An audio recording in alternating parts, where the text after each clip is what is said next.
बिजली के खंबे में पेपर चिपका पड़ा है और उसमें कुछ लिखा हुआ है। उसमें लिखा था कि कल इस रास्ते से गुजरते वक्त मेरे 50 रुपए कहीं गिर गए, मुझे ठीक से दिखाई नहीं देता है। कृपया इस रास्ते पर कहीं भी किसी को भी 50 रुपए मिले तो इस पते पर पहुंचा दे। नीचे लिखे पते को पढ़कर उस शख्स का मन वहां जाने का करने लगा।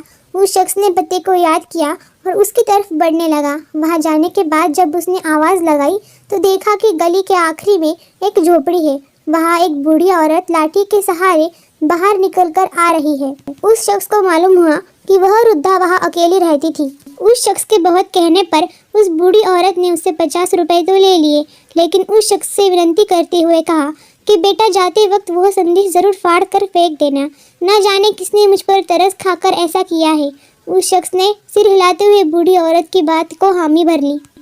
थोड़ी दूर आने के बाद वो शख्स सोचने लगा कि आखिर मुझसे पहले आए उन 20-25 लोगों को भी तो उस बूढ़ी औरत ने वह संदेश फाड़ने के लिए कहा होगा, लेकिन किसी ने भी उसे अब तक नहीं फाड़ा, तो फिर मैं कैसे उसे फाड़ दूं? उस शख्स के मन में उस व्यक्ति के लिए बहुत ही आदर का भाव आ रहा था जिसने बूढ़ी औरत की सेवा के लिए इस तरीके को ढूंढा। उस शख्स के मन को इस व्यक्ति की कृतज्ञता से भर चुका था। फिर क्या था, उस शख्स ने भी बिजली के खंभे में लगा उस संदेश को वैसा ही रहने दिया। दोस्तों, इस कहानी से हमें यही सीख मिलती है कि हमारे मन में सिर्फ कर्म करने की इच्छा होनी चाहिए।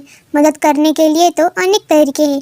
अगर हमारे अंदर किसी की मदद करने की इच्छा हो तो हम किसी न किसी रूप से ज़रूरतमंद की सेवा कर सकते हैं। इसी कहानियों के लिए चैनल को सब्सक्राइब करिए।